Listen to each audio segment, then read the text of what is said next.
নমস্কাৰ study with পিপললৈ পুনৰবাৰ স্বাগতম জনাইছোঁ। আজি আমি অসমৰ ভিত্তিত কিছুমান ইম্পৰ্টেণ্ট কুৱেশ্যন যিসমূহ সঘনাই পৰীক্ষাত আহি থকা দেখা যায় তাৰ ওপৰত আলোচনা কৰিম। গতিকে এডিআৰই গ্ৰেড 3 আৰু গ্ৰেড 4 দুইটাৰ কাৰণে এটা অতি গুৰুত্বপূৰ্ণ কুৱেশ্যন। গতিকে আহক আমি প্ৰশ্নসমূহ আলোচনা কৰি লওঁ। প্ৰথম কুৱেশ্যনটো আছে, কোনজন অসমীয়া কলাগুৰু বোলা হয়? কলাগুৰু বুলি কাক জনা যায়? আমি সকলোৱে জানো বিষ্ণুপ্ৰসাদ ৰাভাক কলাগুৰু বুলি জনা যায়। কোনজন অসমীয়াক ৰূপ কোঁৱৰ বোলা হয়? জ্যোতিপ্ৰসাদ আগৰৱালাক ৰূপ কোঁৱৰ বুলি জনা যায়। লোকপ্ৰিয় বুলি কোনজন অসমীয়া খ্যাত? তেখেত হ'ল গোপীনাথ বৰদলৈ। কৰ্মবীৰ নামেৰে জনাজাত নবীন চন্দ্ৰ বৰদলৈ। কোনজন অসমীয়াক দেশভক্ত নামেৰে খ্যাত? তেখেতৰ নাম হ'ল তৰুণৰাম ফুকন। এইখিনি অতি সাধাৰণ প্ৰশ্ন বুলি আপোনালোকে ভাবিব পাৰে, কিন্তু পৰীক্ষাত এইকেইটাই খেলি মেলি লাগি যায়। অপশ্যনসমূহ যেতিয়া দেখিম আমাৰ খেলি মেলি লাগিব পাৰে। গতিকে এনেকুৱা প্ৰশ্নসমূহ আপোনালোকে মনত ৰাখিব ট্ৰাই কৰিব, যাতে যিকোনো অপশ্যন আহিলেও আপোনালোকৰ এই নামটো দেখাৰ লগে লগে মনত পৰি যায় যে তেখেত নামটো কি। মানে দেশভক্ত বুলি ক'লে যেনেকৈ তৰুণৰাম ফুকন, তেনেকৈ মনত ৰাখি যোৱাকৈ আপোনালোকে মনত ৰাখিব ট্ৰাই কৰিব। তেতিয়া আপোনালোকে কুৱেশ্যনসমূহ শুদ্ধকৈ কৰিবলৈ সক্ষম হ'ব। গতিকে আহক পিছৰখিনি আলোচনা কৰোঁ। অসমীয়া সাহিত্যত ভাঙনি কোঁৱৰ নামেৰে কোন জনাজাত? তেখেত হ'ল আনন্দ চন্দ্ৰ আগৰৱালা। বিহগী কবি বুলি ৰঘুনাথ চৌধুৰীক জনা যায়। নটসূৰ্য নামেৰে ফণী শৰ্মাক জনা যায়। অসমৰ কোন ঠাইত উচ্চ ন্যায়ালয় আছে? অসমৰ কোন ঠাইত উচ্চ ন্যায়ালয় আছে? সেইটো হ'ল গুৱাহাটীত আছে। গুৱাহাটী উচ্চ ন্যায়ালয়ৰ প্ৰথম মহিলা ন্যায়াধীশ কোন? গুৱাহাটী উচ্চ ন্যায়ালয়ৰ প্ৰথম মহিলা ন্যায়াধীশ হ'ল মীৰা শৰ্মা। অসমৰ প্ৰথম ৰাজ্যপাল কোন আছিল? অসমৰ প্ৰথম ৰাজ্যপাল আছিল ছাৰ ছালেহ মহম্মদ আকবৰ হাইদৰি। অসমৰ প্ৰথম মুখ্যমন্ত্ৰী কোন আছিল? অসমৰ প্ৰথম মুখ্যমন্ত্ৰী আছিল গোপীনাথ বৰদলৈ। প্ৰথম অসমীয়া ৰাজ্যপালজন কোন? প্ৰথম অসমীয়া ৰাজ্যপালজন হ'ল বিষ্ণুৰাম মেধি, আৰু তেখেত মাদ্ৰাজৰ ৰাজ্যপাল হৈছিল 1957 চনত। প্ৰথম অসমীয়া ৰাষ্ট্ৰপতি কোন? প্ৰথম অসমীয়া ৰাষ্ট্ৰপতি হ'ল ফখৰুদ্দিন আলি আহমেদ।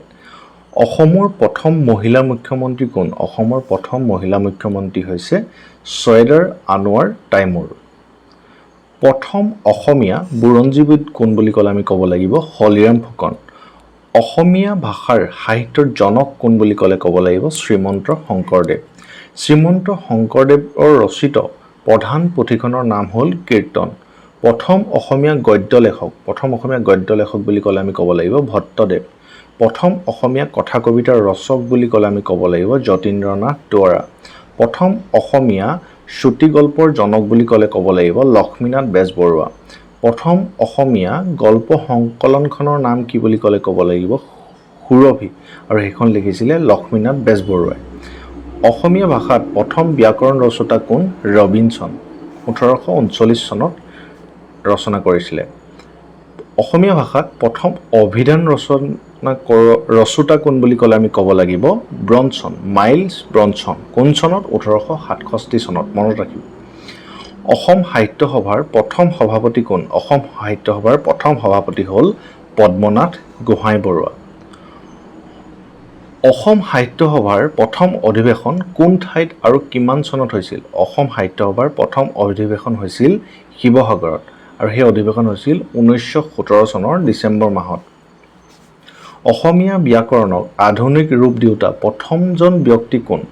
অসমীয়া ব্যাকৰণক আধুনিক ৰূপ দিওঁতা প্ৰথমজন ব্যক্তি হৈছে হেমচন্দ্ৰ বৰুৱা।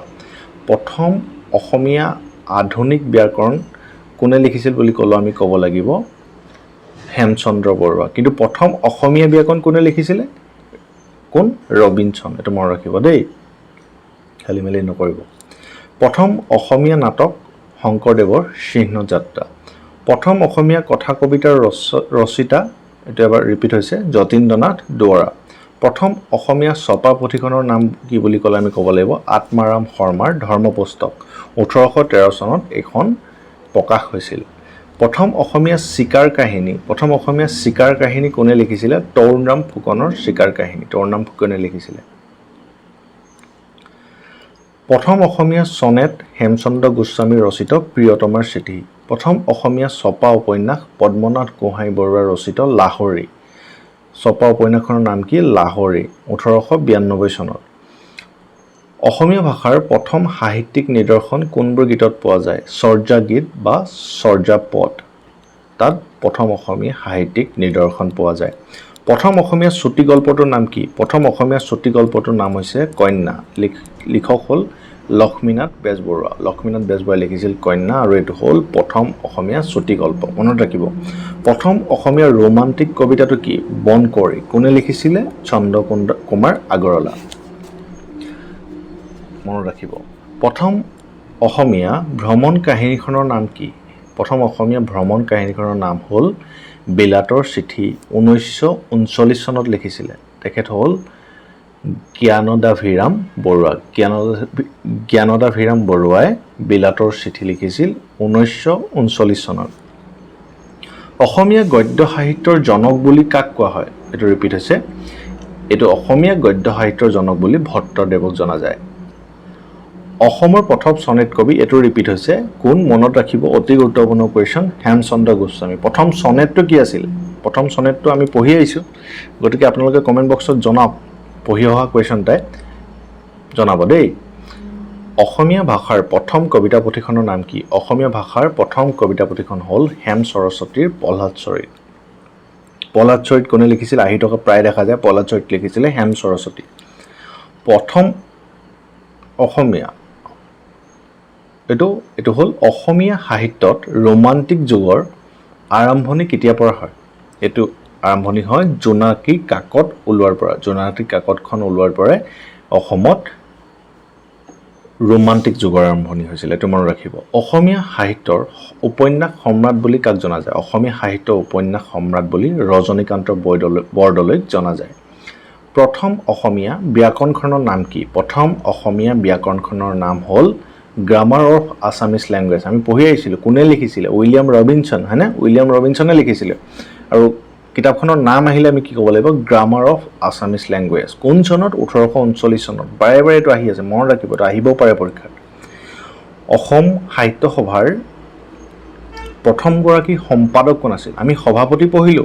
সভাপতি কোন আছিল পদ্মনাথ গোহাঁই বৰুৱা কিন্তু সম্পাদক আছিল শৰৎ চন্দ্ৰ গোস্বামী মনত ৰাখিব দেই অসম সাহিত্য সভাই প্ৰকাশ কৰা অভিধানখনৰ নাম কি এখন 1933 চনত প্ৰকাশ হৈছিল অভিধানখনৰ নাম হ'ল চন্দ্ৰকান্তৰ অভিধান এখন কোনে প্ৰকাশ কৰিছে অসম সাহিত্য সভাই মনত ৰাখিব শ্ৰীৰাজ নাটকখনৰ নাট্যকাৰজন কোন শ্ৰীৰাজ নাটকখনৰ নাট্যকাৰজন হৈছে ফণী শৰ্মা ভানুমতী উপন্যাসখনৰ উপন্যাসিক গৰাকী কোন ভানুমতী উপন্যাসখন লিখিছিলে পদ্মনাথ গোহাঁই বৰুৱা সাহিত্য অকাডেমীৰ পুৰস্কাৰপ্ৰাপ্ত প্ৰথম অসমীয়া পুথিখনৰ নাম কি সাহিত্য অকাডেমীৰ পুৰস্কাৰপ্ৰাপ্ত প্ৰথম অসমীয়া পুথিখন হ'ল এখন কবিতা পুথি আছিলে এখন হ'ল বনফুল কিমান চনত লিখিছিল 1952 চনত আৰু লিখক হ'ল যতীন্দ্ৰনাথ দুৱৰা মনত ৰাখিব মামণি ৰয়ছম গোস্বামী সাহিত্য অকাডেমী বঁটা পোৱা গ্ৰন্থখনৰ নাম কি মামণি ৰয়ছম গোস্বামী সাহিত্য অকাডেমী বঁটা পোৱা গ্ৰন্থখনৰ নাম হ'ল মামৰে ধৰা তৰোৱাল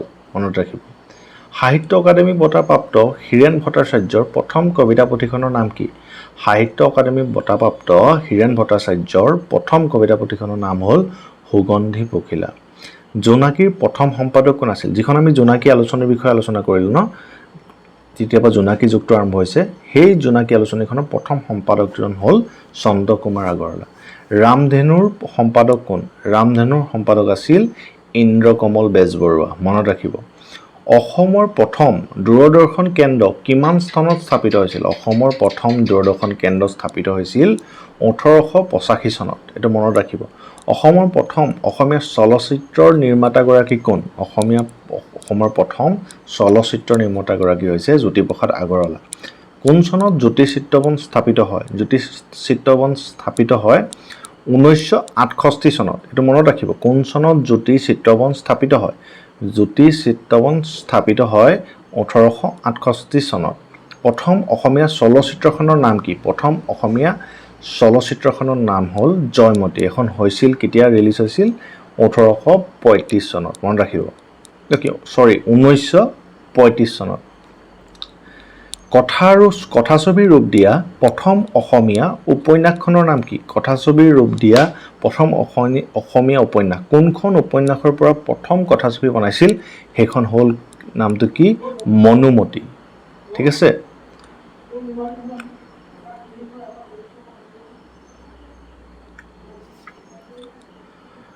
তাৰপিছত আহিলে শেষৰটো প্ৰশ্ন লৈছোঁ প্ৰথম অসমীয়া সম্পূৰ্ণ ৰঙীন চিনেমাখনৰ নাম কি প্ৰথম অসমীয়া সম্পূৰ্ণ ৰঙীন চিনেমাখনৰ নাম হ'ল ভাইটি আৰু ৰিলিজ হৈছিল 1972 চনত ঠিক আছে আজি এইকেইটাই কোৱেশ্চন আছিলে এইকেইটা অতি গুৰুত্বপূৰ্ণ প্ৰশ্ন পৰীক্ষাত আহি থকা প্ৰায়ে দেখা যায় গতিকে আপোনালোকে এইখিনি মনত ৰাখিব আৰু পাৰিলে বহিত লিখি ল'ব আৰু আমি ইয়াৰ পিডিএফটো আমি আমাৰ টেলিগ্ৰাম চেনেলটোত দি দিম ডেছক্ৰিপশ্যনত লিংক থাকিব আপোনালোকে জয়েন কৰি ল'ব আৰু ভালকৈ পঢ়ি থাকক পৰীক্ষা আমি ভাল কৰিব লাগিব ধন্যবাদ